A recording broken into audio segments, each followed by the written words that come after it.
ज्ञानतिमिरान्धस्य ज्ञानाञ्जनशलाकया चक्षुरुन्मिलितं येन तस्मै श्रीगुरवे नमः।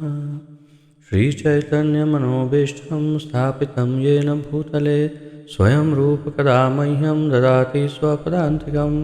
वन्देऽहं श्रीगुरो श्रीयुतपदकमलं श्रीगुरुन् वैष्णवांश्च श्रीरूपं साग्रजातं सहगण रघुनाथान्वितं तं सजीवं साद्वैतं सावधूतं परिजनसहितं कृष्णचैतन्यदेवं श्रीराधाकृष्णपादान् सहगण ललिता श्रीविशाखान्वितांश्च। हे कृष्ण करुणा सिन्धु दीनबन्धो जगत्पते गोपेश गोपिकान्त राधाकान्त नमोऽस्तुते। तप्तकाञ्चन गौराङ्गी राधे वृन्दावनेश्वरी वृषभानुसुते देवी प्रणमामि हरिप्रिये। वाञ्छाकल्पतरुभ्यश्च कृपासिन्धुभ्य एव च पतितानां पावनेभ्यो वैष्णवेभ्यो नमो नमः। अनन्तकोटिवैष्णववृन्द की जय। नारायणं नमस्कृत्य नरं चैव नरोत्तमं देवीं सरस्वतीं व्यासं ततो जयमुदीरयेत्। शृण्वतां स्वकथः कृष्ण पुण्यश्रवणकीर्तनः हृद्यन्तस्थो यभद्राणि विद्युनोति सुहृत्सताम्। नष्टप्रायेषु अभद्रेषु नित्यं भागवतसेवया भगवति उत्तमश्लोके भक्तिर्भवति नैष्ठिकी। ॐ नमो भगवते वासुदेवाय ॐ नमो भगवते वासुदेवाय ॐ नमो भगवते वासुदेवाय। नमो ॐ विष्णुपादाय कृष्णप्रेष्ठाय भूतले श्रीमते जयपताका स्वामिन् इति नामिने। नमो आचार्यपादाय निताय कृपाप्रदायने गौरकथाधामदाय नगरग्रामतारिणे। नमः ॐ विष्णुपादाय कृष्णप्रेष्ठाय भूतले श्रीमते भक्तिवेदान्तस्वामिन् इति नामिने। नमस्ते सारस्वते देवे गौरवाणी प्रचारिणे निर्विशेषशून्यवादी पाश्चात्यदेशतारिणे। जय श्री कृष्ण चैतन्य प्रभु नित्यानंद श्री अद्वैत गदाधर श्रीवासादि गौर भक्तवृंद। हरे कृष्ण कृष्ण कृष्ण हरे हरे हरे राम राम राम हरे हरे। हरे कृष्ण कृष्ण कृष्ण हरे हरे हरे राम राम राम हरे हरे। हरे कृष्ण कृष्ण कृष्ण हरे हरे हरे राम राम राम हरे हरे।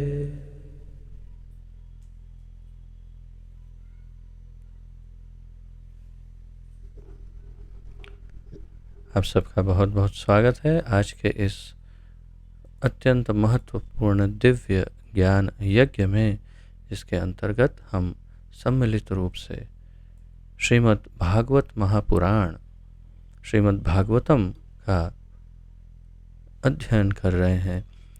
और इस श्रीमद् भागवतम का आलेखन अर्थात अनुवाद संकलन आदि हमारे इस्कॉन के संस्थापक आचार्य श्रीमद् अभय चरणारविंद भक्तिवेदांत स्वामी श्रील प्रभुपाद जी ने किया है। श्रील प्रभुपाद की जय। तो आपको स्मरण है कि कल हमने श्री चैतन्य महाप्रभु की लीला जो भूमिका अभी हम देख रहे हैं, श्रीमद् भागवतम की भूमिका, उसमें श्रील प्रभुपाद जी श्री चैतन्य महाप्रभु की दिव्य लीलाओं के विषय में, उनकी शिक्षाओं के विषय में हमें जानकारी दे रहे हैं, बहुत ही संक्षिप्त जानकारी। और उसमें विशेष रूप से जैसे कि अभी हम देख रहे हैं, श्री चैतन्य महाप्रभु और सार्वभौम भट्टाचार्य का संवाद चल रहा है श्री जगन्नाथपुरी मंदिर में, जहाँ पर श्री चैतन्य महाप्रभु ने श्री सार्वभौम भट्टाचार्य को कई शास्त्रों के प्रमाणों से ये उन्होंने सिद्ध कर दिया कि वास्तव में जो मायावादी भाष्य है, अर्थात श्रीमद् आदि शंकराचार्य जी द्वारा जो लिखित भाष्य है वो अनुचित है, और उन्होंने शास्त्रों के प्रमाणों के साथ सिद्ध किया कि श्रीमद् आदि शंकराचार्य स्वयं भगवान शंकर के अवतरण हैं, और ये सब प्री प्लान्ड, यानी कि इस प्रकार का एक आयोजन भगवान तथा शिवजी ने मिलकर के किया, और किस तरह से इसका निरूपण हुआ, ये सारी बातें कल हमने देखी। और आज अब महाप्रभु बहुत ही एक अद्भुत कार्य करने वाले हैं, जिसके बाद सार्वभौम भट्टाचार्य संपूर्ण रूप से आश्वस्त हो जाएंगे, इस बात से उनकी श्रद्धा सुदृढ़ हो जाएगी कि ये श्री चैतन्य महाप्रभु जो हैं वे कोई सामान्य सन्यासी, कोई सामान्य या अति सामान्य भक्त या विशेष कोई महापुरुष नहीं है, परंतु और न ही कोई अवतार है, परंतु स्वयं साक्षात भगवान कृष्ण हैं। इस बात से वे अवगत हो जाएंगे, आश्वस्त हो जाएंगे, और उनकी दृढ़ श्रद्धा हो जाएगी और समर्पण कर देंगे। तो आइए आज प्रारंभ करते हैं जहाँ से कल विराम लिया था।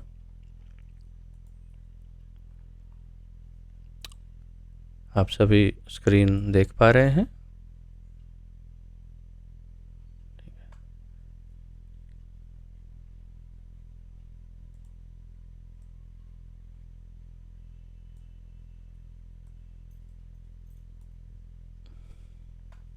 तो भगवान श्री चैतन्य महाप्रभु के इन प्रवचनों को सुनकर भट्टाचार्य आश्चर्यचकित हुए और स्तब्ध रह गए, और उन्होंने मौन रहकर उनका स्वागत किया। तो भगवान चैतन्य महाप्रभु ने जो भी कहा अब तक, वो सुन करके स्तब्ध रह गए, यानी कि एक जो इस प्रकार का शॉक लगता है कि जिसमें व्यक्ति का दिमाग सुन्न हो जाता है, वो ना सोच पाता है आगे और ना कोई प्रतिक्रिया दे पाता है। तो ऐसे स्तब्ध हो गए और उन्होंने मौन रहकर कुछ नहीं कहा और इन बातों का स्वागत किया। तब महाप्रभु ने उन्हें आश्वासन दिया कि इसमें आश्चर्य करने की कोई बात नहीं है, और आश्चर्यचकित जो स्तब्ध हो गए थे सार्वभौम भट्टाचार्य, तो उस बात को महाप्रभु ने कहा इसमें आश्चर्य क्या, किस बात का। वो आश्चर्यचकित इसलिए थे क्योंकि उन्होंने कभी ये सोचा ही नहीं था कि एक व्यक्ति भगवान है जो सर्वेश्वर है, जो सर्वनियंता है, और जो परब्रह्म परमेश्वर है, जो साकार है, सगुण है और एक व्यक्तित्व है, वो ये कभी सोचा नहीं था, इसलिए स्तब्ध हो गए। तो अब इस बात को सिद्ध करके फिर महाप्रभु ने कहा, मैं कहता हूँ कि भगवान की भक्तिमय सेवा करना ही मानव जीवन का सर्वोच्च ध्येय है। महाप्रभु कहते हैं कि भगवान की भक्तिमय सेवा करना ही मानव जीवन का सर्वोच्च ध्येय है।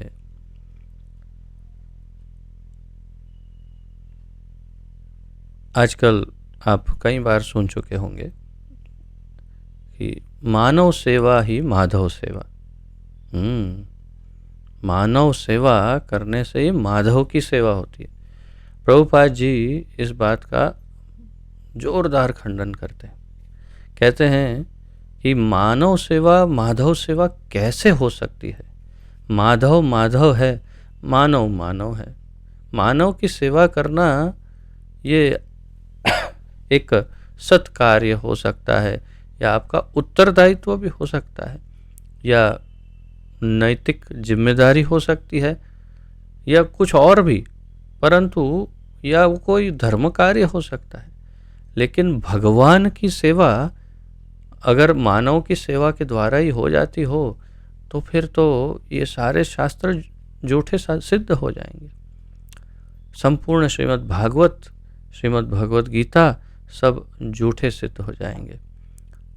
मानव यदि माधव हो तो फिर माधव क्यों चाहिए, और हम माधव की इतनी चर्चा क्यों करते हैं?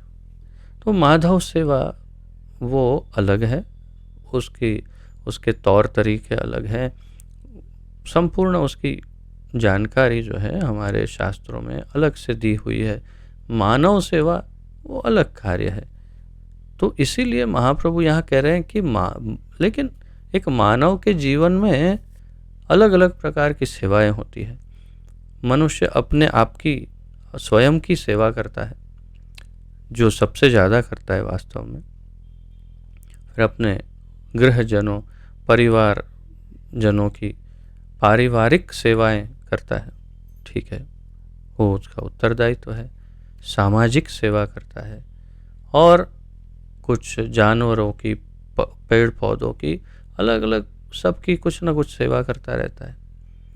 तो हर पद पर, पग पग पर वो किसी न किसी की सेवा अवश्य करता है, लेकिन उसके जीवन में ऐसी कौन सी सेवा है एक मनुष्य के जीवन में जो सर्वोच्च हो सकती है, होनी चाहिए? तो इसलिए महाप्रभु कह रहे हैं, मैं कहता हूँ कि भगवान की भक्तिमय सेवा करना ही मानव जीवन का सर्वोच्च ध्येय है। इसे हमें मार्क करना चाहिए। तो भगवान श्री चैतन्य महाप्रभु कह रहे हैं, मैं कहता हूँ कि भगवान की भक्तिमय सेवा करना ही मानव जीवन का सर्वोच्च ध्येय है। तब उन्होंने भागवत का एक श्लोक उद्धृत किया और उन्हें आश्वस्त किया कि आत्मा तथा आत्म साक्षात्कार में लीन रहने वाले मुक्त आत्मा भी भगवान हरि की भक्ति करते हैं, क्योंकि भगवान में इतने दिव्य गुण हैं कि वे मुक्त आत्मा का भी हृदय आकृष्ट करने वाले हैं। तब उन्होंने क्या कहा? भागवत से एक श्लोक उन्होंने बताया जिसे हम आत्माराम श्लोक के नाम से जानते हैं, और कहा, आत्मा तथा आत्म साक्षात्कार में लीन रहने वाले मुक्त आत्मा, आत्मा में लीन रहने वाले यानी जो स्वयं सिद्ध या आत्माराम ही सबसे अच्छा शब्द है उसको बताने के लिए, जो आत्मा में रमण करते हैं, निज में अंदर रमण करते हैं, ऐसे ध्यानी या ऐसे सिद्ध लोग जो मुक्त है और आत्म साक्षात्कार में वे आत्म साक्षात्कारी है, उनको आत्म साक्षात्कार हो चुका है। तो ऐसे मुक्त आत्मा भी भगवान हरि की भक्ति करते हैं। ये एक आश्चर्य है। तो भाई जो मुक्त हो चुका, जो आत्म साक्षात्कारी हो गया, तो उसे अब क्या ज़रूरत है भक्ति करने की? इसी बात को यहाँ पर महाप्रभु समझा रहे हैं। यदि कोई व्यक्ति ऐसा समझे कि मैं अब आत्म साक्षात्कारी हो गया, ये हो गया, मैं वो हो गया, तो कुछ भी हो गया, लेकिन तुम्हें किसी भी अवस्था में भगवान की भक्ति छोड़नी है ही नहीं। ऐसी कोई अवस्था ही नहीं है जब हमें भगवान की भक्ति छोड़ देनी होती है। यानी ये कोई, जैसे कोई आपका एजुकेशनल सिस्टम, जो मॉडर्न एजुकेशनल सिस्टम है, आप कोई एक डिग्री प्राप्त कर लो फिर वो पढ़ाई छोड़ देते हैं। ऐसा कुछ इसमें कभी नहीं हो सकता। आप चाहे वो डिग्री प्राप्त कर भी लो तो भी आपकी पढ़ाई जारी रहेगी। कब तक जारी रहेगी? आप चाहे वैकुंठ चले जाओ, गोलोक धाम चले जाओ, आपकी भक्ति चालू रहेगी, जारी रहेगी। तो मुक्त आत्मा भी भगवान हरि की भक्ति करते हैं। मुक्त हो गए फिर भी भक्ति कर रहे हैं, क्योंकि भगवान में इतने दिव्य गुण हैं कि वे मुक्त आत्माओं का भी हृदय आकृष्ट करने वाले। तो ऐसे मुक्त आत्माओं को भी मोह लेते हैं। जो मुक्त हैं, जीवन मुक्त हैं, ऐसे आत्मारामों को भी वे मोह लेते हैं, इसलिए उनका नाम मोहन भी है। तो वे मोह लेते हैं ऐसे जीवों को भी। तब भट्टाचार्य ने भागवत के आत्माराम श्लोक प्रथम स्कंद 7वें अध्याय का 10वां श्लोक श्रीमद् भागवत से की व्याख्या सुननी चाहिए। तब भट्टाचार्य ने कहा कि इस श्लोक की व्याख्या कीजिए। तो महाप्रभु ने पहले भट्टाचार्य से कहा कि वे इसकी व्याख्या करें, बाद में वे उसकी व्याख्या करेंगे। तो महाप्रभु ने कहा पहले आपका चांस, आप पहले इस श्लोक की व्याख्या कीजिए, उसके बाद मैं करता हूँ। तो ये श्लोक हम देखते हैं। सूत उवाच, सूत गोस्वामी ने कहा, आत्मा रामश्च मुनयो निर्ग्रंथा अप्युरुक्रमे कुर्वन्ति अहैतुकीं भक्तिम इत्थम भूत गुणो हरिः। ये श्लोक है आत्माराम श्लोक। आत्मारामश्च मुनयो निर्ग्रंथा अप्युरुक्रमे कुर्वन्ति अहैतुकीं भक्तिम इत्थम भूत गुणो हरिः। अब इसके अगर हम डिटेल में जाएं तो यहाँ पर बहुत सारे इसके एक एक शब्दों के अर्थ सब समझाया है, लेकिन हम अगर केवल इसका ट्रांसलेशन देखें तो जो आत्मा में आनंद लेते हैं, ऐसे विभिन्न प्रकार के आत्माराम, जिन आत्मारामों की हमने अभी बात की, तो जो आत्मा में आनंद लेते हैं ऐसे अलग अलग प्रकार के आत्माराम, और विशेष रूप से जो आत्म साक्षात्कार के पथ पर स्थापित हो चुके हैं, ऐसे आत्माराम यदि अभी समस्त प्रकार के भौतिक बंधनों से मुक्त हो चुके हैं, फिर भी भगवान की अनन्य भक्तिमय सेवा में संलग्न होने के इच्छुक रहते हैं। इसका अर्थ यह हुआ कि भगवान में दिव्य गुण हैं, अतएव वे मुक्त आत्माओं सहित प्रत्येक व्यक्ति को आकृष्ट कर सकते हैं। तो जो कैसे लोग हैं? आत्माराम, जिन्हें आत्मा में सुख मिलता है, जिन्हें आत्मा में सुख मिलता है, यानी आत्माराम, यह है उसका अर्थ। आत्मा में सुख मिलता है। इसे और अधिक गहराई से यदि समझाना हो तो जो समाधि की अवस्था में है, जो अंतर आत्मा में ही जिन्होंने सत्य को पहचान लिया है, वो मुनयः मुनिगण निर्ग्रंथः समस्त बंधनों से मुक्त, जो सभी बंधनों से मुक्त है, निर्ग्रंथा। तो ऐसे लोग उरुक्रमे महान साहसिक में कुर्वन्ति करते हैं। क्या करते हैं? अहैतुकीम, अनन्य, अमिश्रित, अनन्य, अहैतुकीम, कोई हेतु के बिना कुछ प्राप्त करने, अब प्राप्त हो गया है, उनको सब प्राप्त हो गया, अब क्या प्राप्त करना? तो किसी कोई आशा, अभिलाषा, आकांक्षा के बिना अहैतुकीम भक्तिम, भक्ति, ऐसी भक्ति करते हैं। किसकी? हरि ही, हरि के लिए, हरि की भक्ति, भगवान कृष्ण या हरि की भक्ति करते हैं, ऐसे आत्माराम। तो ये है आत्माराम श्लोक। अच्छा है, अगर आप इसे कंठस्थ करना चाहें तो बहुत अच्छा श्लोक है। प्रचार में विशेष रूप से कि भक्ति किसी को कभी नहीं छोड़नी होती है, ये समझाना हो तो ये श्लोक बहुत उत्तम है। तो महाप्रभु ने पहले भट्टाचार्य से इसकी व्याख्या करने के लिए कहा। तब भट्टाचार्य ने पांडित्यपूर्ण ढंग से, विशेष रूप से तर्कशास्त्र, लॉजिक के संदर्भ में इस श्लोक की व्याख्या की। तो पंडित तो थे ही, महापंडित थे, उनसे ज़्यादा ज्ञानी शायद ही कोई था उस समय, उस धरती में।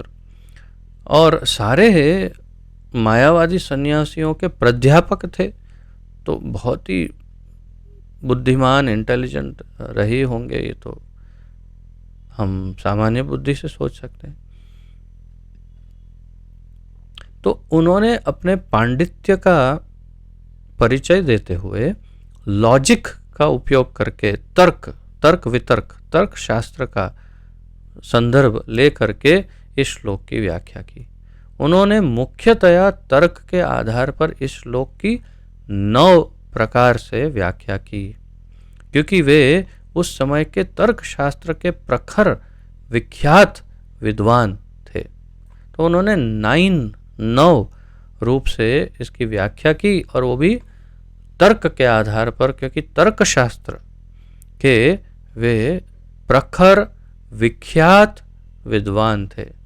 प्रखर, सबसे टॉप मोस्ट, विख्यात, बहुत ही प्रचलित थे, उनकी ख्याति सब जगह थी, और ऐसे विद्वान थे। तो उन्होंने 9 प्रकार से इसकी व्याख्या कर दी।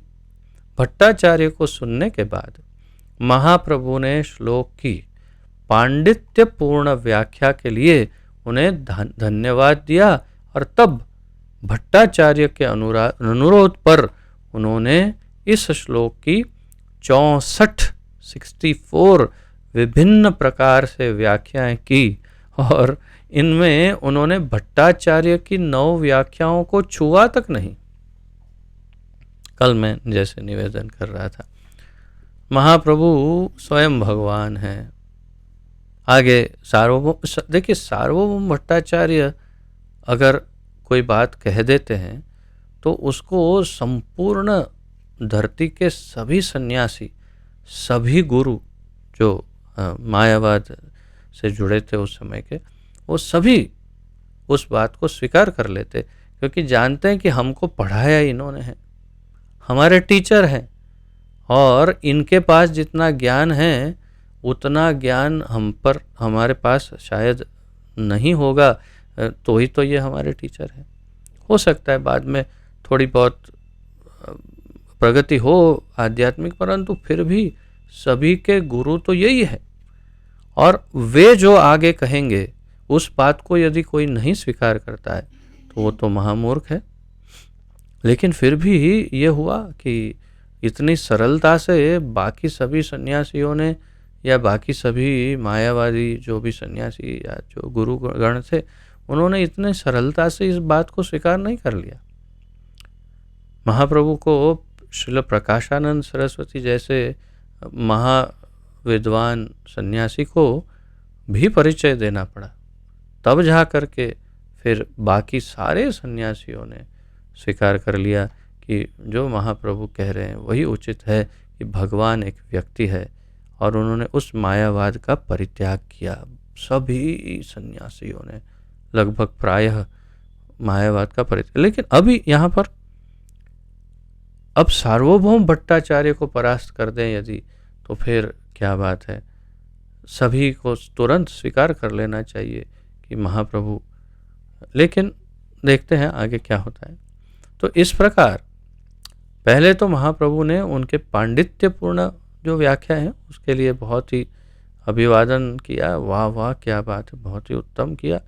और फिर जब भट्टाचार्य ने फिर अनुरोध किया कि अब आप व्याख्या करिए, तो महाप्रभु ने बड़ी सरलता से एकदम तुरंत ही 64 प्रकार की व्याख्याएं इस श्लोक की बताई, और उसमें उन 9 व्याख्याओं को जो सार्वभौम भट्टाचार्य जी ने की थी उन व्याख्याओं को छुआ भी नहीं, उसका कोई उसमें मेंशन भी नहीं, बिल्कुल अलग प्रकार से 64 व्याख्या है। ये होने के बाद क्या हुआ, इस प्रकार महाप्रभु से आत्माराम श्लोक की व्याख्या सुनकर भट्टाचार्य को विश्वास हो गया कि किसी मृत प्राणी के लिए ऐसी विद्वत्तापूर्ण व्याख्या कर पाना संभव नहीं है।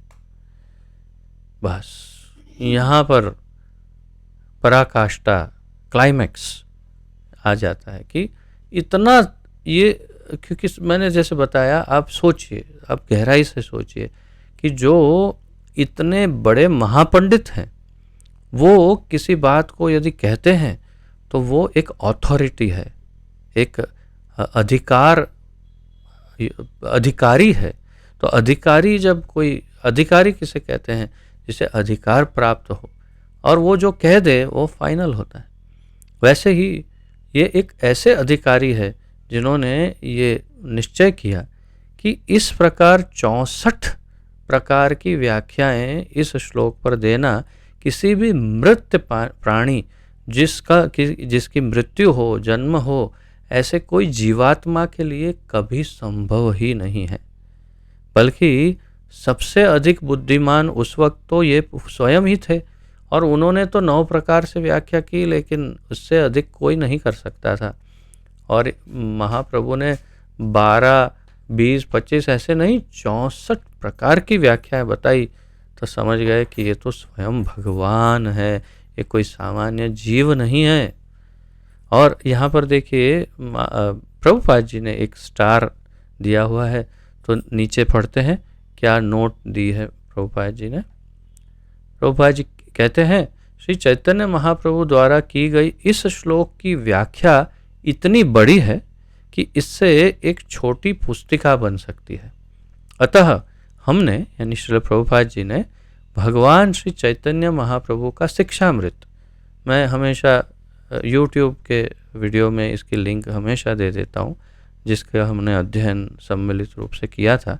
तो संपूर्ण इस ग्रंथ का अध्ययन हमने किया हुआ है, लिंक है इस वीडियो में। तो भगवान श्री चैतन्य महाप्रभु का शिक्षामृत के अध्ययन में इसकी पूरी व्याख्या प्रस्तुत की है प्रभुपाद जी ने।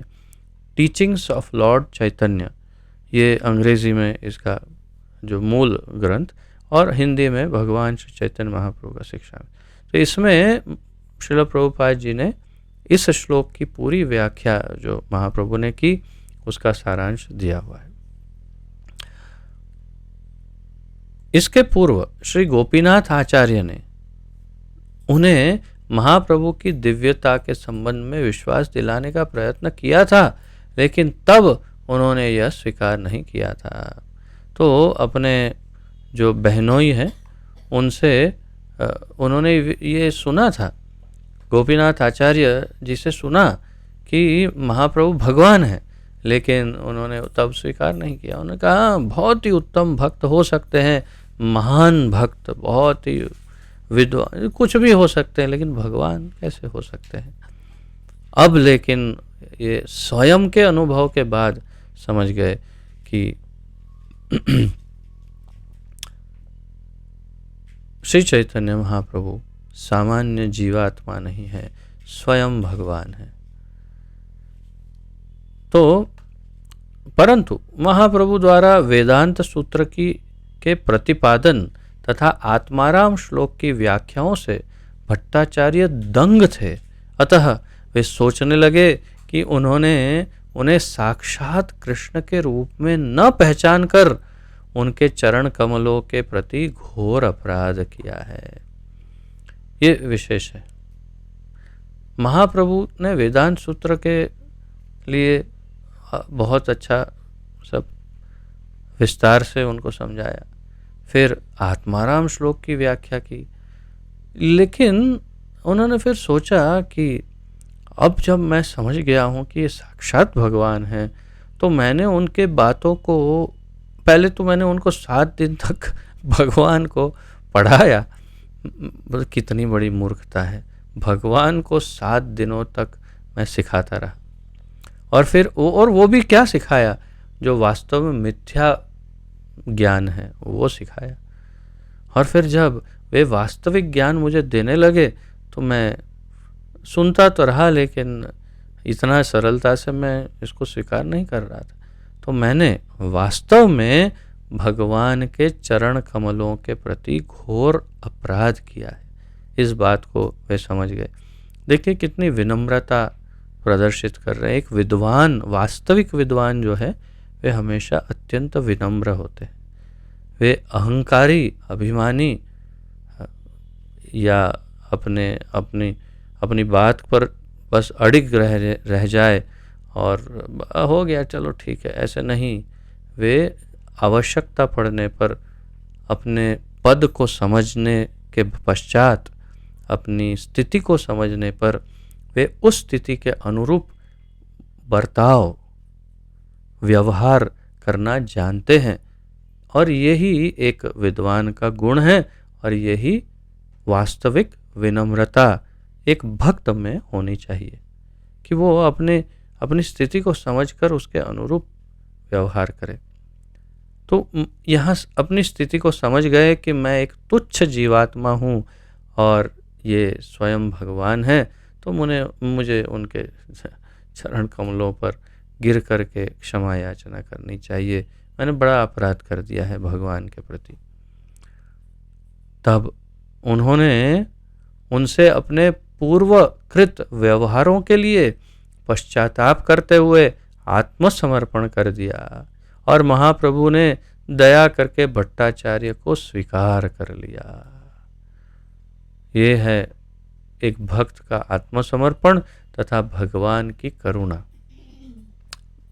भगवान ने, जैसे एक बच्चा होता है, शिशु होता है, अपने माता पिता के प्रति कई हजारों बार कुछ न कुछ अपराध तो करता ही रहता है, कभी जानकर कभी अनजाने में। जैसे बच्चा गर्भ में होता है तो माँ को लाते मारता है, तो माँ उससे आनंद प्राप्त करती है। माँ अपने पति को, उसके पिता को बुलाकर बताती है, अरे देखो हमारा बच्चा अंदर लात मार रहा है, वो अंदर उसकी मूवमेंट्स हो रही है, देखो, और उससे आनंद प्राप्त करती है, जबकि बच्चा लात मार रहा होता है। और ऐसे ही वो बड़े होते होते होते कई प्रकार से कई अपराध करता है माता पिता के प्रति, लेकिन माता पिता उसका बुरा नहीं मानते हैं। यही माता पिता के हृदय की विशालता है। ऐसे ही होने चाहिए माता पिता, और हमेशा क्षमा भाव उनके हृदय में हमेशा प्रवर्तित रहता है। परंतु यहाँ हम भगवान और भक्त की बात कर रहे हैं, तो भगवान और भक्त का संबंध इस माता पुत्र के संबंध से भी अत्यंत विशेष है, क्योंकि भगवान तो उन सभी माताओं के भी परे एक सभी जीवों के माता पिता हैं, और उनके हृदय में जो करुणा है, प्रेम है बच्चों के लिए यानी जीवात्माओं के लिए, उसकी तो हम कल्पना भी नहीं कर सकते। एक सांसारिक माता के साथ तुलना करके भी हम कहीं ना कहीं उनका अपराध कर देंगे। इतनी विशाल हृदयता भगवान की है। तो भगवान जरा भी अपने भक्तों के किसी भी अपराध का वे कभी उसको माइंड नहीं करते, अंग्रेजी में जैसे कहते हैं, यानी कि उसको कभी ध्यान में नहीं लेते हैं। प्रभु मोरे अवगुण चित्त न धरो, चित्त नहीं धरते हैं कभी। भगवान अपने भक्तों के अवगुणों को ध्यान में नहीं लेते हैं। अगर लेने लगे तो कभी किसी का उद्धार ही नहीं होगा, सब सड़ते रहेंगे। अरे सब जीवात्माओं का सामान्य जीव जो उनके भक्त नहीं है, अरे जो उनके द्वेषी हैं, जो असुर हैं, उनके भी अवगुण को चित्त नहीं धरते हैं। उनके भी प्रति क्षमा भाव हमेशा रहता है भगवान के हृदय में, और उनके हित के लिए उन्हें नरकों में धकेल देते हैं ताकि वे वहाँ पर जाकर सुधर के रिहैबिलिटेशन सेंटर, रिफॉर्मेशन सेंटर में जाकर के वे शुद्ध होकर वापस ऐसे आ जाए कि भगवान के भक्त बन जाए। तो उन्हें सजा देकर भी उनके प्रति दया ही करते हैं भगवान। आप देखिए कितने असुरों को मोक्ष दे देते हैं, सभी उनको मारते हैं, मोक्ष देते हैं। और कभी बहुत विशेष हो जाए तो पूतना जैसे महाअसुरों को मोक्ष नहीं देते, वे अपने निज धाम ही ले जाते हैं, उनको माँ का पद दे देते हैं, ऐसा भी करते हैं। तो आप सोचिए कि जो पूतना उन्हें मारने आई, उन्हें गोलोक धाम में एक माँ के पद पर उन्हें आसीन कर दिया।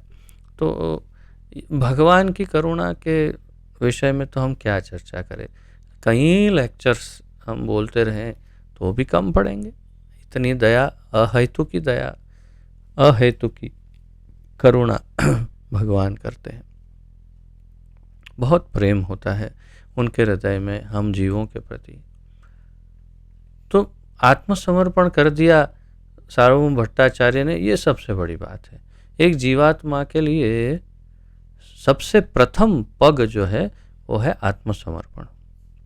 यदि वो आत्मसमर्पण कर दे भगवान के प्रति तो भगवान उसे तुरंत स्वीकार कर लेते हैं। बस यही तो प्रॉब्लम है। शरणागति यानी आत्मसमर्पण भगवान को करना यही नहीं जानता है जीव।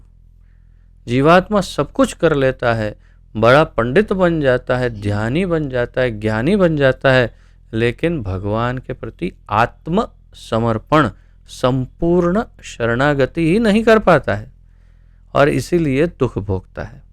और जैसे ही वो भगवान के प्रति संपूर्ण आत्मसमर्पण कर दे, तो फिर तो भगवान उसका ऐसा ख्याल रखते हैं कि हम बता नहीं सकते। भगवान देखिए ना, इस श्लोक में भी कहते हैं, समोहम सर्वभूतेषु न मे द्वेष्योस्ति न प्रियः ये भजन्ति तु माम भक्त्या मयि ते तेषु च अप्यहम्। कितना कॉन्ट्रास्ट, विरोधाभास एक ही श्लोक की 2 लाइनों में है। समोहम सर्वभूतेषु, मैं सभी के प्रति एक समान भाव रखता हूँ, भगवान कह रहे हैं। न मे द्वेष्योस्ति न प्रियः, मेरे लिए कोई द्वेष का पात्र नहीं, न मैं किसी को मेरा कोई प्रिय नहीं। लेकिन तुरंत घूम जाते हैं, अपनी बात को घुमा देते हैं। देखो ऐसे पलटी मारते हैं भगवान, और फिर एकदम से जब अपने भक्तों की बात करते हैं तो कहते हैं ये भजन्ति तु माम भक्त्या। लेकिन जो मुझे भक्ति भाव से मेरा भजन करते हैं, मेरे जो भक्त हैं, मयि ते, वो मेरे अंदर रहते हैं, मेरे हृदय में रहते हैं। तेषु च अप्यहम्, और उनके हृदय में मैं निवास करता हूँ। कितना विरोधाभास है कि मैं वैसे किसी से द्वेष नहीं करता, किसी के जो समझे उसके लिए ये विरोधाभास है, जो नहीं समझे उनको लगेगा हाँ इसमें क्या कहा विशेष, लेकिन बहुत बड़ी बात कह दी। प्रिय कि कोई नहीं है कह दिया, लेकिन वास्तव में ये भी बता दिया कि वो इतने प्रिय हैं भक्त कि मैं उनके हृदय में रहता हूँ और वो मेरे हृदय में निवास करते हैं। इससे ज्यादा क्या कहें। और भगवान रामचंद्र कैसे कहते हैं समर्पण के लिए, जो अगर कोई समर्पण की बात करे, आत्मसमर्पण कर दे, कोई भगवान के लिए भगवान को एक बार कह दे हाथ जोड़कर, हे भगवान मैं आज से, अभी से, इस क्षण से संपूर्ण रूप से आपका हूँ, हे प्रभु मैं आपका हूँ, तो भगवान रामचंद्र कहते हैं सकृदेव प्रपन्नो यह तवास्मि इति याचते। मैं, यदि कोई मुझे, कोई सकृत, कोई भक्त, ऐसा शुद्ध हृदय वाला कोई आत्मसमर्पण कर दे और कह दे, एक बार कह दे तव अस्मि, मैं आपका हूँ, तो अभयम सर्वदा तस्मै ददामि एतत् व्रतम मम। अभयम सर्वदा तस्मै, उसको मैं सदा सदा के लिए अभय प्रदान करता हूँ, सदा सदा के लिए, हमेशा हमेशा के लिए उसको मैं प्रोटेक्शन, उसको मैं अभय वरदान दे देता हूँ। और ये मेरा वचन ही नहीं, ये मेरी प्रतिज्ञा है। अभयम सर्वदा तस्मै एतत् व्रतम मम, ये मेरा व्रत है, ये मेरी प्रतिज्ञा है, ये मेरा वचन है कि मैं ये वचन लेता हूँ कि अगर कोई एक बार कह दे तवास्मि, मैं आपका हूँ प्रभु, तो मैं उसकी रक्षा करूँगा। जब विभीषण आत्मसमर्पण करने आए तो सभी लोग कहने लगे, अरे नहीं नहीं, ये तो असुर का भाई है, इसको आप कैसे स्वीकार कर सकते हैं। तब केवल 2 ही जन फेवर में थे, हनुमान जी और भगवान श्री रामचंद्र स्वयं। तो भगवान रामचंद्र ने तब कहा सबको कि एक बार कोई कह दे कि मैं आपका हूँ, तो ये मेरा व्रत है, वचन है कि मैं उसको हमेशा के लिए उसको अभय दे दूंगा, ये नहीं देखूंगा क्या बाद में क्या करता है। तो आप सब, हम सब ये ध्यान में रखें कि अगर हम भगवान को समर्पित हो जाते हैं तो भगवान अवश्य हमारा ख्याल रखते हैं। लेकिन यही तो प्रॉब्लम है कि हम उनको समर्पित नहीं होते हैं। सब ज्ञानी ध्यानी ये वो जो हैं वो बड़ी बड़ी बातें कर लेते हैं, भगवान को समर्पित नहीं होते। यहाँ पर सार्वभौम भट्टाचार्य ने आत्मसमर्पण कर दिया, भगवान को अपने आप को समर्पित कर दिया, शरणागति ले ली उनकी, अपने सारी पदवियों को छोड़ दिया, अपने ज्ञान को छोड़ दिया, अपने अपनी प्रतिष्ठा, सम्मान, सब कुछ अपना त्याग करके उनकी शरण में चले गए। ये है शरणागति। तो अपनी अहेतु की कृपा से महाप्रभु पहले अपने चतुर्भुज नारायण रूप में, फिर हाथ में वंशी लिए द्विभुज कृष्ण रूप में प्रकट हुए। और इतना ही नहीं, भगवान भगवान है, और भगवान ने जब ये इन्होंने समर्पण किया तो उन्होंने अपना वास्तविक रूप दर्शन भी दिया, स्वरूप दर्शन जिसे कहते हैं। तो उन्होंने पहले नारायण रूप में, फिर द्विभुज कृष्ण रूप में वंशी बजाते हुए, और वास्तव में ऐसे भी कहते हैं कि षडभुज, 6 भुजाओं के साथ उनको दर्शन दिया। तो अगर आप जगन्नाथपुरी जाएं तो अवश्य ही श्री सार्वभौम भट्टाचार्य के निवास स्थान पर जाएं, बहुत ही अद्भुत है। अभी भी वो ऐसे ही है वो घर। तो वहाँ पर 2 बातें विशेष जो मुझे लगी, एक तो षडभुज रूप में जो महाप्रभु ने दर्शन दिए थे, वो वहाँ पर एक छोटा सा विग्रह वहाँ पर है। और ये तो सब्जेक्ट से हटकर बात है जो मुझे काफ़ी स्मरण में रह गया, इसलिए कह रहा हूँ कि क्योंकि सार्वभौम भट्टाचार्य प्रमुख पंडा भी थे जगन्नाथपुरी मंदिर के। तो वहाँ पर नियम है स्नान करके जाना होता है, भगवान की सेवा के लिए किसी को छूना नहीं होता है। तो उन्होंने अपने घर से जगन्नाथपुरी के मुख्य मंदिर में गर्भगृह तक का एक गुप्त रास्ता बनवाया था, टनल, और उस गुप्त रास्ते से वे अपने घर में स्नान करके वहाँ से प्रवेश करके सीधे भगवान के मंदिर के गर्भगृह से बाहर निकलते और फिर भगवान की सेवा करते। क्योंकि यदि बाजार से होकर जाएंगे, कोई छुएगा तो फिर आके स्नान करना पड़ेगा। ये एक विशेष बात मेरे ध्यान में है, आप कभी दर्शन कर सकते हैं। तो उन्हें इस प्रकार भगवान ने अपने स्वरूप का दर्शन भी करवाया। ये नहीं कि बस केवल बातें ही बातें, नहीं, दर्शन भी करवा दिया, और ताकि सिद्ध हो जाए, संपूर्ण रूप से उन्हें विश्वास हो जाए कि नहीं, ये सही भगवान के ही मैंने शरणागति ग्रहण की है, ये कोई मेरी धारणा नहीं है, ये वास्तव में भगवान है। ये उनकी करुणा नहीं तो क्या है भगवान की? उनको क्या कोई आवश्यकता थी कि वे दर्शन दे? नहीं देते तो कोई बात नहीं, लेकिन उन्होंने दर्शन देकर उन्हें विश्वस्त आश्वस्त किया। भट्टाचार्य तुरंत ही भगवान के चरण कमलों पर गिर पड़े और उन्होंने उन्हीं की कृपा से उनकी प्रशंसा में कई उपयुक्त श्लोकों की रचना की। भट्टाचार्य फिर उनके चरणों में गिरे और फिर उनके मुख से प्रशंसा के श्लोक निकलने लगे। ऐसा संपूर्ण भागवत में हम देखेंगे कि कई भक्तों को जब जब भगवान ने दर्शन दिए तो भगवान हर लगभग सभी भक्तों के मुख से स्तुति निकली। अगर ध्रुव 5 वर्ष के थे, उनके मुख से कुछ निकल नहीं रहा था, तो भगवान ने अपना शंख जो है वो उनके मस्तक पर छुआ। जब जैसे ही शंख छुआ तो उनके मुखारविंद से ध्रुव महाराज ने स्तुति करना आरंभ कर दिया। हर एक ने, ध्रुव, प्रहलाद हो, चाहे ब्रह्मा जी हो, चाहे इंद्र हो, चाहे जिनको भी जब भी दर्शन दिए तब सभी ने भगवान की बहुत स्तुति की। चाहे वृत्रासुर क्यों ना हो, जो भी भगवान के भक्त हैं उन सभी ने उनकी बहुत स्तुति की। तो यहाँ पर वैसी ही स्तुति सार्वभौम भट्टाचार्य ने भगवान की करना प्रारंभ किया। और उन्होंने क्या किया?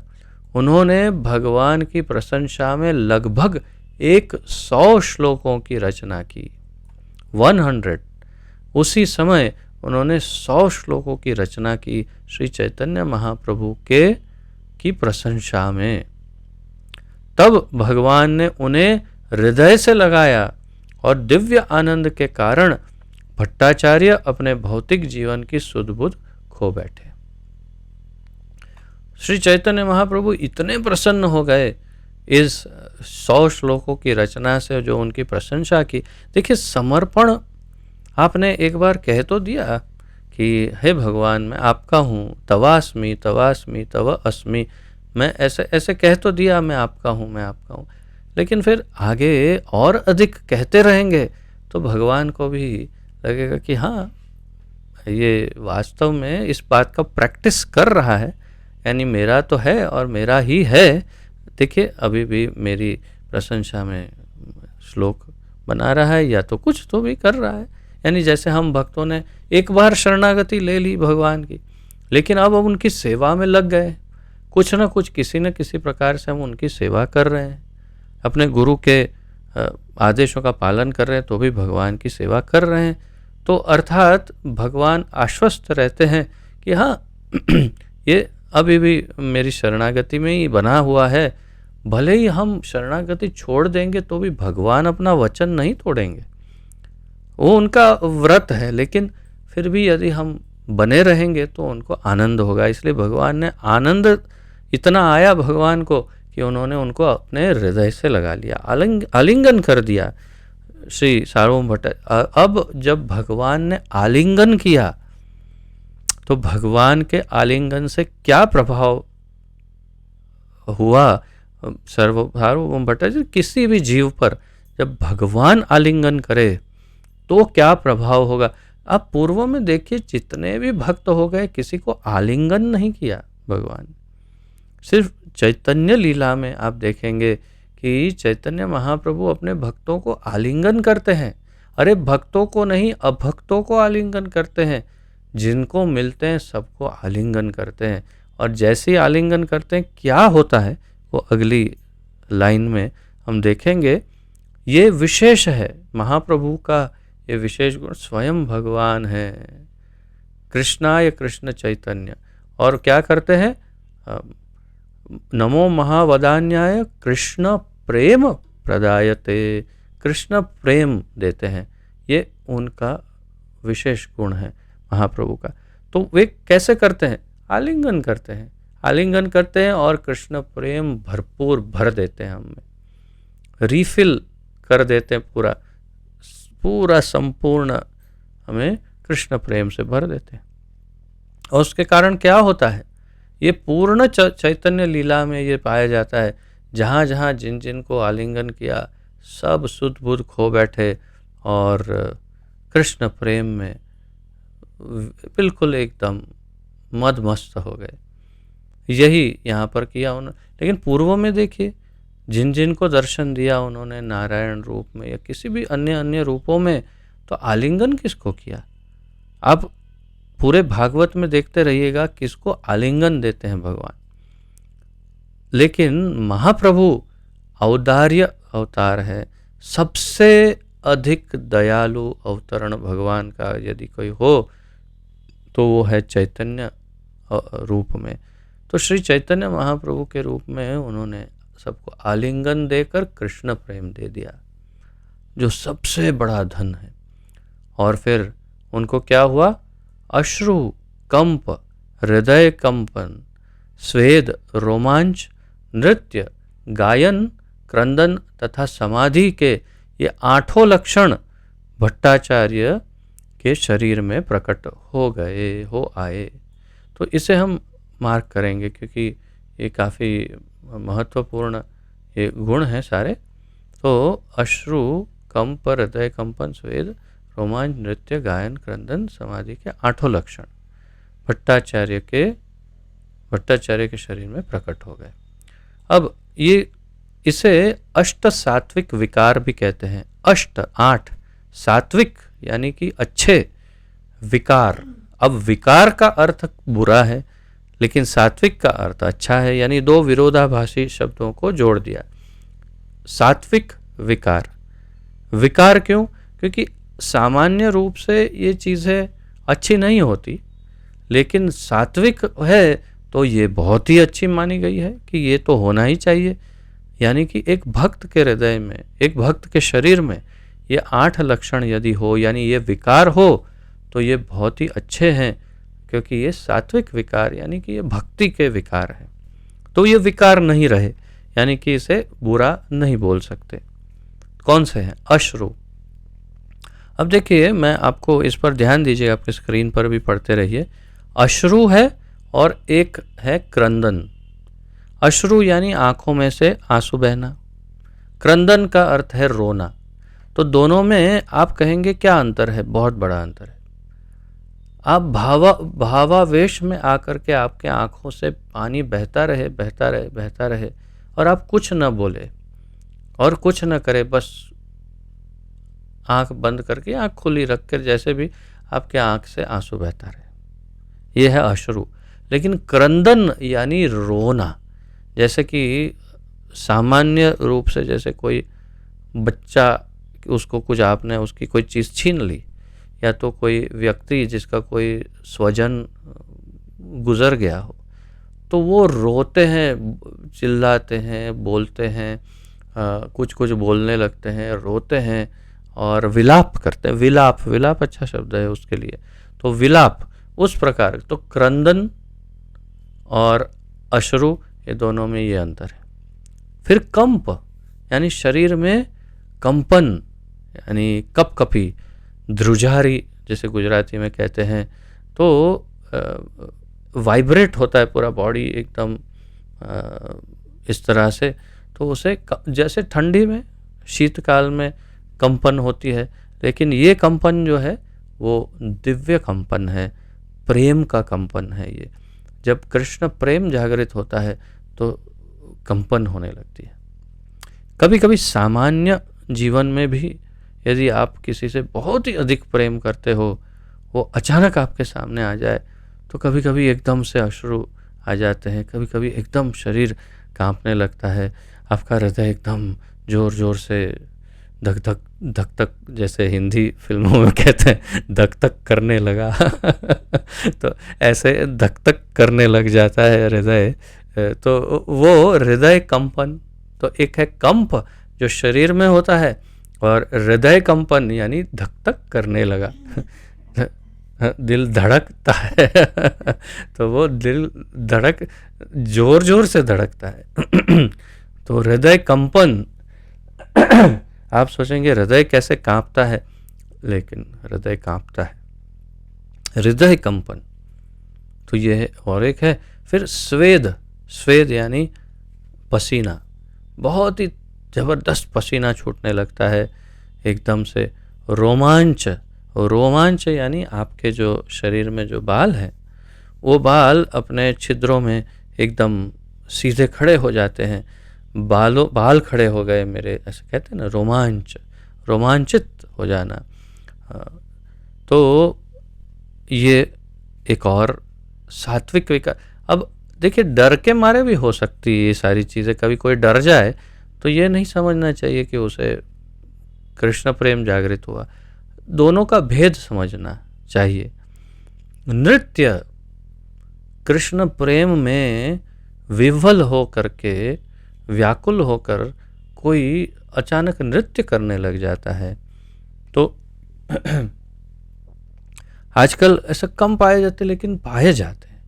मंदिर में, हम वृंदावन में कभी कभी हम देखते हैं, दिखता है कि नहीं ये वास्तव में भाव में नृत्य कर रहे हैं, और वो दिखावा नहीं कर रहे, वो पता चलता है। और जो दिखावा करते हैं वो तो एकदम स्पष्ट पता चल जाता है कि ये तो दिखावा कर रहे हैं। लेकिन अपने आप नृत्य, तो महाप्रभु तो खूब नृत्य करने लग जाते थे। तो नृत्य करते हैं, गायन, गाने लग जाते हैं। कई बार भक्त भावावेश में हो आके गाते रहते हैं, गाने लगते हैं, कहीं भी हो गाते हैं भगवान के गुणगान।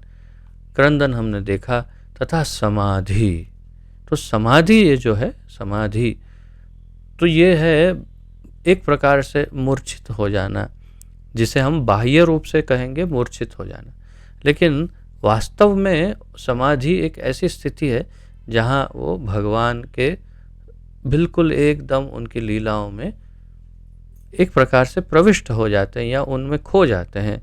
तो भगवान के साथ उनका मिलन हो जाए, ऐसी एक अवस्था, दिव्य अवस्था, जिसे समाधि कहते हैं। समाधि के अलग अलग, उसकी अलग अलग व्याख्या जो है वो अलग अलग प्रकार से लोग करते हैं, क्योंकि जो ध्यानी है वो अलग समाधि करते के बारे में कहते हैं, जो ज्ञानी है उनकी समाधि अलग, परंतु वास्तविक समाधि वो भगवान की सेवा में, भगवान में वो लीन हो जाते हैं। तो यानी भगवान में मिक्स हो जाते हैं वो नहीं, अपने प्रेम से उनके अंदर, उनकी लीलाओं में प्रविष्ट हो जाते हैं। ये सारे 8 लक्षण सार्वभौम भट्टाचार्य में उत्पन्न हो गए। कब उत्पन्न हुए ये बहुत महत्वपूर्ण है, जब भगवान श्री चैतन्य महाप्रभु ने उनको आलिंगन किया तब। श्री गोपीनाथ आचार्य अत्यंत प्रसन्न हुए और भगवत कृपा से अपने साले को इस तरह अद्भुत ढंग से बदलते हुए देखकर विस्मित हो गए। ओ महाप्रभु के इस चमत्कार को देख करके गोपीनाथ आचार्य बहुत प्रसन्न हुए, क्योंकि गोपीनाथ आचार्य तो पहले ही भक्त थे और पहले ही श्री चैतन्य महाप्रभु को भगवान स्वीकार कर चुके थे। तो इसीलिए, और वो चाहते थे, अपने साले को बहुत ही प्रेम करते थे, तो और चाहते थे कि वे भी भगवान के भक्त बन जाए, क्योंकि जानते थे कि उससे क्या परिणाम होगा। जब कोई भगवान का भक्त हो जाता है तो वो कितना हर वस्तु से वो निश्चिंत होकर मुक्त हो जाता है। भगवान उनकी हर वस्तु में रक्षा करते हैं और जानते थे, हित चाहते थे उनका, तो इसलिए चाहते थे कि भक्त बने, लेकिन ये बन नहीं रहे थे। और अब जब बनते हुए देखा भक्त तो बहुत प्रसन्न हो गए। मैं हमेशा जैसे आप लोगों को बताता हूँ कि कोई कैसे किसी बात को स्वीकार कर सकता है, तो जैसे 3 अलग अलग प्रकार होते हैं। जैसे कोई सामान्य हृदय का, यानी सरल हृदय का व्यक्ति हो, तो उसे कोई बात बता दे तो बात मान लेता है। जो सरल व्यक्ति होता है, या तो मूर्ख हो सकता है, या तो बहुत ही ज़्यादा विद्वान हो सकता है कि वो केवल बताने से समझ ले। तो इतना अत्यंत विद्वान व्यक्ति हो, जिसे आप कोई प्रमाणों के साथ कोई बात बता दे तो वो मान लेता है, स्वीकार कर लेता है उसी समय। और जो मूर्ख है वो भी स्वीकार कर लेता है। दूसरा प्रकार का व्यक्ति ऐसा होता है कि जो साइंटिस्ट जैसा होता है, या तो थोड़ा सा उससे थोड़ा सा एक स्टेप और कम समझो, जो सामान्य व्यक्ति होता है, जो अपने अनुभव के बाद वो उस बात को स्वीकार करता है। तो यहाँ पर सार्वभौम भट्टाचार्य का की स्थिति वो मिडल लेवल की है, कि मध्य लेवल में वे हैं, कि उन्होंने तब स्वीकार नहीं किया जब उन्हें गोपीनाथ आचार्य ने कहा, लेकिन तब स्वीकार किया जब उनको स्वयं अनुभव हुआ। तो वो स्वयं अनुभव के बाद स्वीकार करते हैं। तो वो द्वितीय कक्षा के व्यक्ति होते हैं, यानी कि वो सेकंड लेवल पर होते हैं। और थर्ड क्लास वो होते हैं जो कोई बताता है तो नहीं मानते, अनुभव करते हैं तो भी नहीं मानते हैं, वो फिर भी अपनी बात पर अड़े रहते हैं। वो बिल्कुल अत्यंत मूर्ख और अधम प्रकार के लोग होते हैं, जो अनुभव के बाद भी नहीं मानते। जैसे कि असुर, सारे असुरगण, कई असुर ऐसे हैं जिन्होंने भगवान को अंत समय तक भी भगवान स्वीकार नहीं किया। भगवान ने उनको फिनिश करके मोक्ष दे दिया, लेकिन उनमें कोई अंतर नहीं। लेकिन जैसे कंस, तो उसने भगवान का वो दिव्य रूप देखा और उसके अंदर परिवर्तन आया। ऐसे कुछ आप असुरों को देखिए कि उनके अंदर है। रावण भी जैसे रावण ने भी भगवान को भगवत रूप में स्वीकार कर लिया। तो इस प्रकार परिवर्तन आया, लेकिन कुछ तो अनुभव के बाद भी बदलते नहीं, तो वो तो फिर बहुत ही सड़ते रहते हैं और दुखी होते रहते हैं, जो मानते नहीं। तो ये वैज्ञानिक की तरह होते हैं।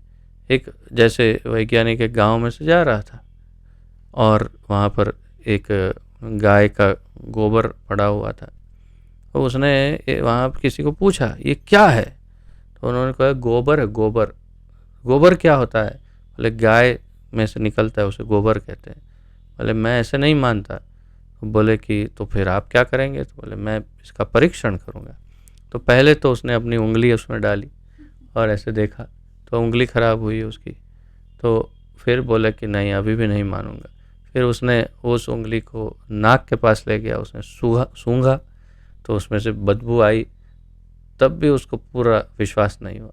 और फिर आगे उसने क्या किया वो तो मैं बोल भी नहीं सकता। तो फिर उसके बाद वो बोलता है हाँ सही है, ये गोबर ही है।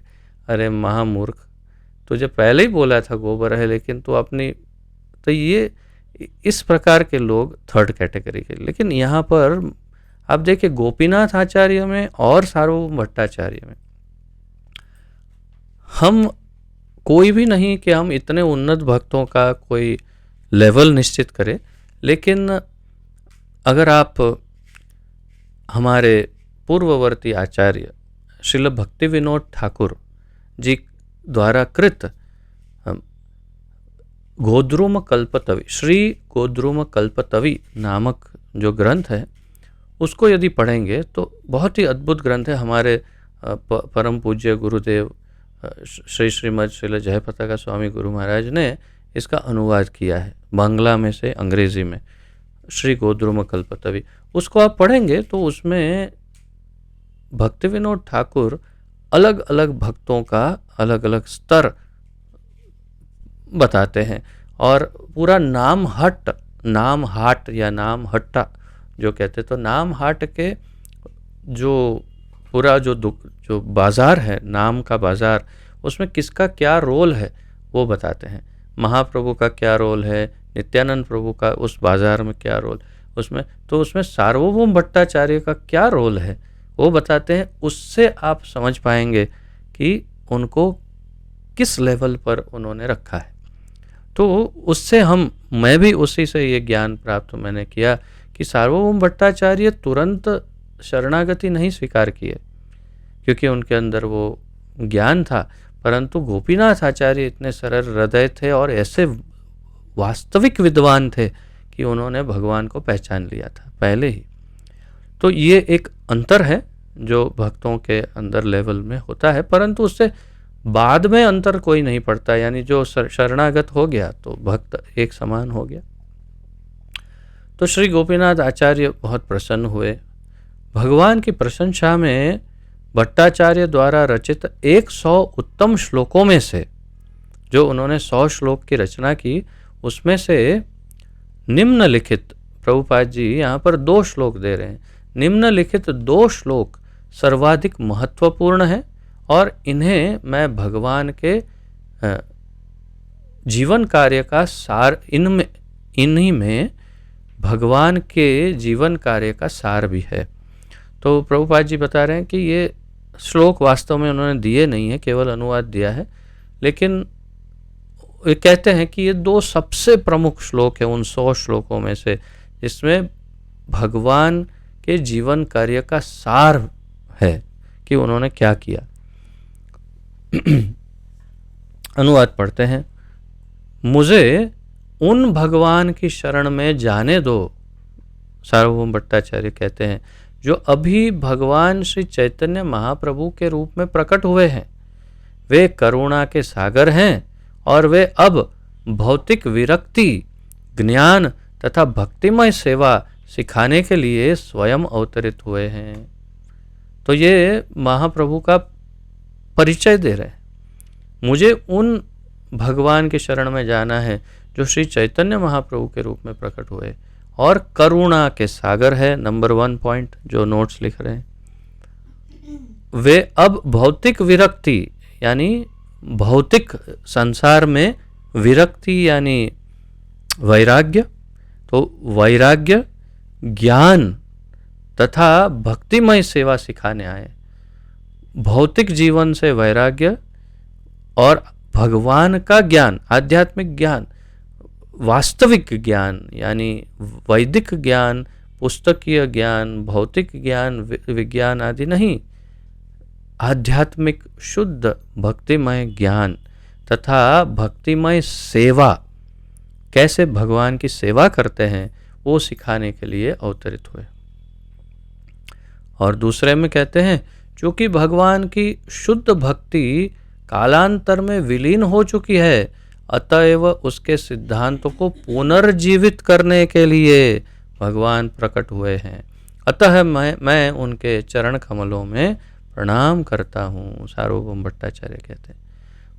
भगवान की शुद्ध भक्ति कालांतर में धीरे धीरे समय बीतता गया और धीरे धीरे कालांतर में विलीन हो चुकी है, खो गई है भक्ति।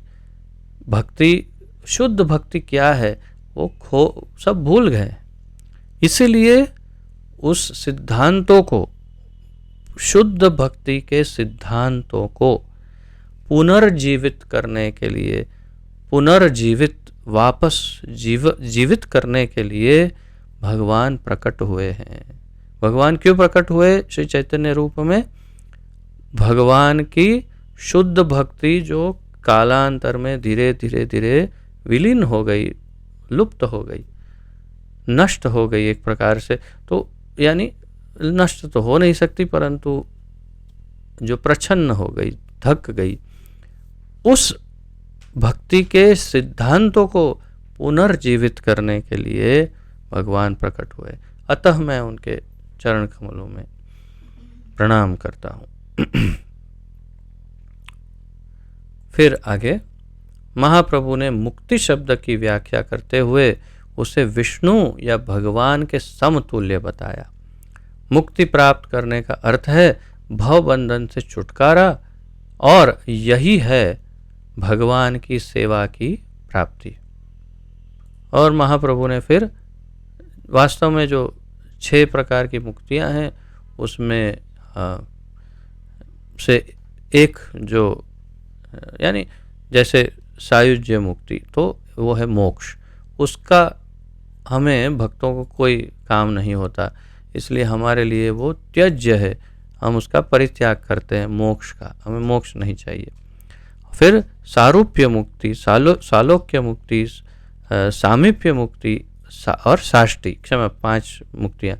तो उसमें से सारूप्य, सामीप्य, सालोक्य और साष्टी ये हमारे लिए वांछनीय, इच्छनीय मुक्ति है, लेकिन जो सायुज्य मुक्ति है वो हमारे लिए कोई काम की नहीं है। मोक्ष हमें नहीं चाहिए, लेकिन जो सामीप्य, भगवान के साथ रहना, समीप रहना, सारूप्य वास्तव में शुद्ध भक्त नहीं चाहते भगवान जैसा रूप हो, लेकिन वैकुंठ में सारूप्य मुक्ति मिलती है। भगवान जैसे ही दिखते हैं, चतुर्भुज दिखते हैं, नारायण जैसे दिखते हैं भक्त। सालोक्य, उन्हीं के लोक में रहना, ये हमारे लिए उचित है। हम गोलोक में जाके रहना चाहते हैं उनके साथ। और साष्टी यानी उनके जैसा ऐश्वर्य प्राप्त हो, ये भी शुद्ध भक्त नहीं चाहते, लेकिन वैकुंठ जगत में वैसे ही उनके जैसा ऐश्वर्य प्राप्त होता है। तो वास्तव में मुक्ति को भगवान के समान बताया, भगवान के साथ तुलना की महाप्रभु ने। और मुक्ति प्राप्त करने का अर्थ है भव बंधन से छुटकारा, और ये भगवान की सेवा की प्राप्ति है।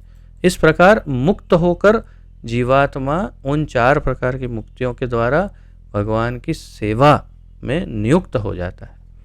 ये सबसे महत्वपूर्ण बात है। तो ये उन्होंने कहा कि मुक्ति, उसका समझाया अर्थ। तो अब फिर यहाँ से कुछ काल दक्षिण भारत में चले गए महाप्रभु, और वहाँ पर उन्होंने क्या किया आगे, वो सारी चीज़ें आगे आएगी। विशेष रूप से उनकी भेंट श्रील रामानंद राय से होती है, जो हमने पहले आपको बताया था कि ललिता विशाखा सखी जो कृष्ण रूप में उनकी सखियां हैं, वही स्वरूप दामोदर और रामानंद राय के रूप में, यानी कि ललिता सखी स्वरूप दामोदर, रामानंद राय विशाखा सखी रूप में, यानी विशाखा सखी रामानंद राय रूप में महाप्रभु की सेवा में प्रस्तुत होते हैं। तो वही रामानंद राय से उनकी भेंट होती है, और फिर उनकी ज्ञान की चर्चा होती है। उसके विषय में प्रभुपाद जी ने, वैसे तो संक्षिप्त है परंतु वर्णन काफ़ी है, वो सब वर्णन हम कल देखेंगे। तो आज यहाँ पर विराम लेते हैं। यदि किसी का कोई प्रश्न, उत्कंठा, जिज्ञासा आदि हो तो प्रस्तुत कर सकते हैं, अन्यथा विराम लेंगे।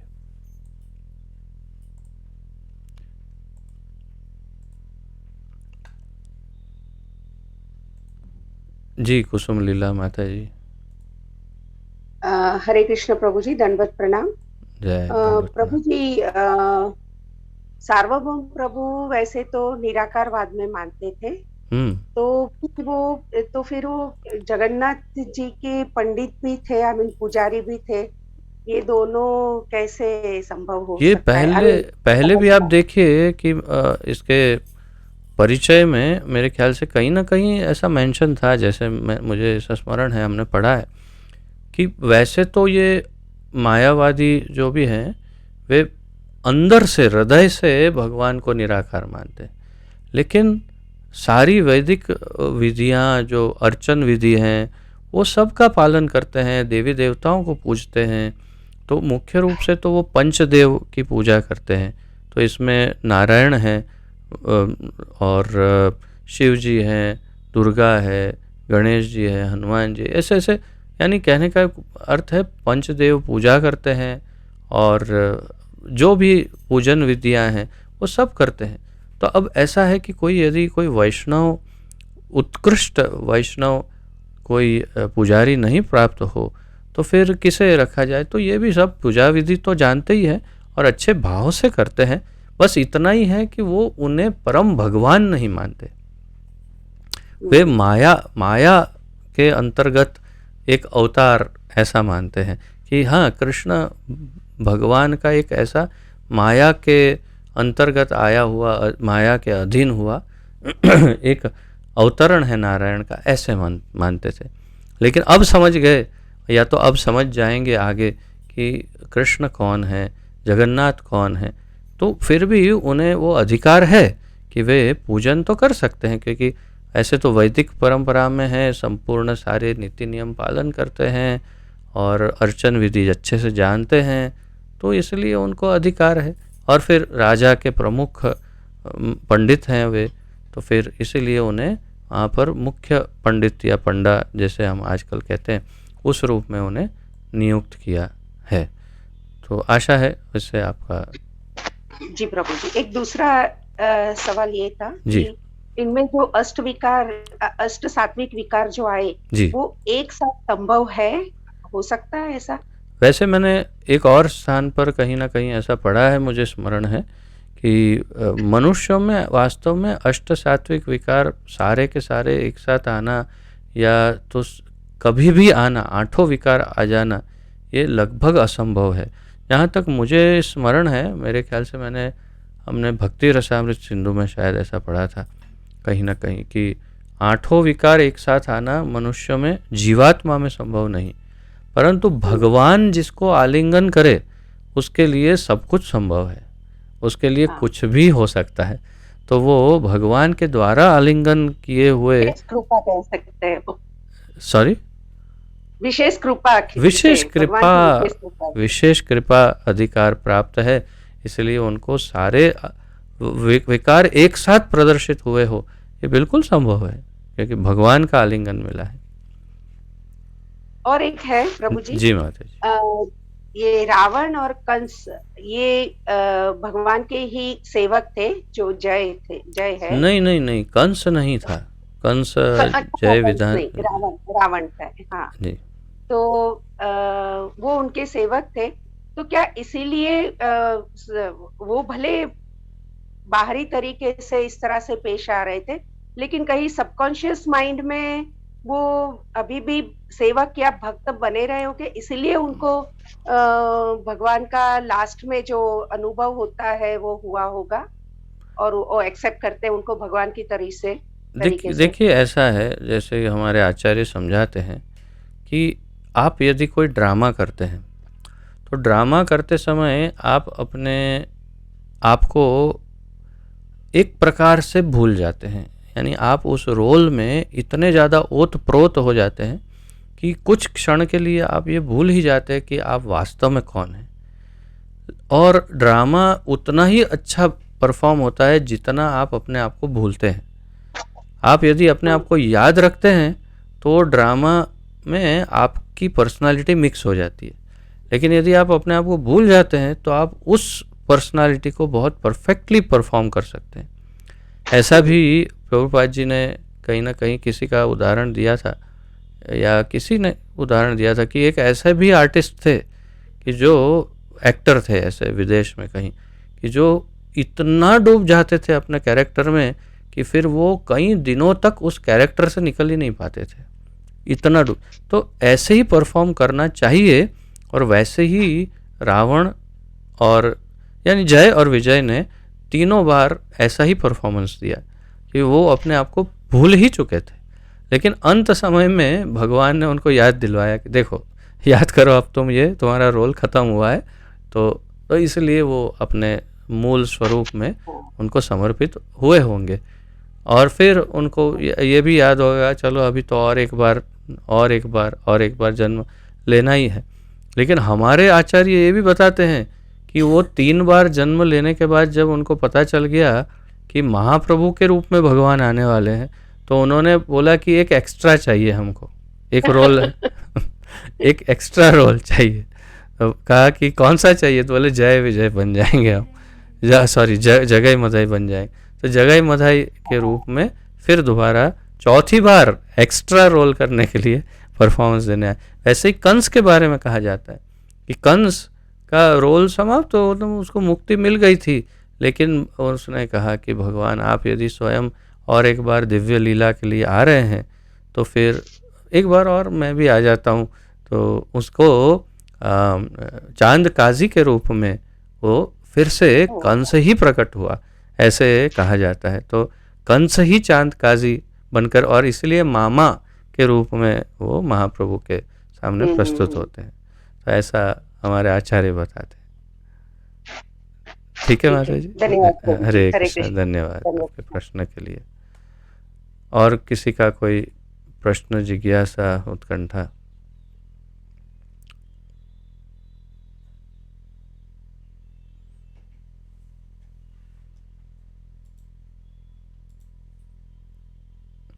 ठीक है, तो यदि और कोई प्रश्न आदि ना हो तो यहाँ पर विराम लेते हैं। कल फिर इसी ज्ञान यज्ञ में आगे बढ़ते रहेंगे। पतित पावन जगत गुरु श्रील प्रभुपाद की जय। पतित पावन गुरुदेव की जय। ग्रंथराज श्रीमद् भागवत महापुराण की जय। श्री चैतन्य महाप्रभु की जय। निताय गौर प्रेमानंदे हरि हरि बोल। वाञ्छाकल्पतरुभ्यश्च कृपा सिंधुभ्य एव च पतितानां पावनेभ्यो वैष्णवेभ्यो नमो नमः। आप सभी के चरणों में दंडवत प्रणाम। आप सबका बहुत बहुत धन्यवाद। हरे कृष्णा।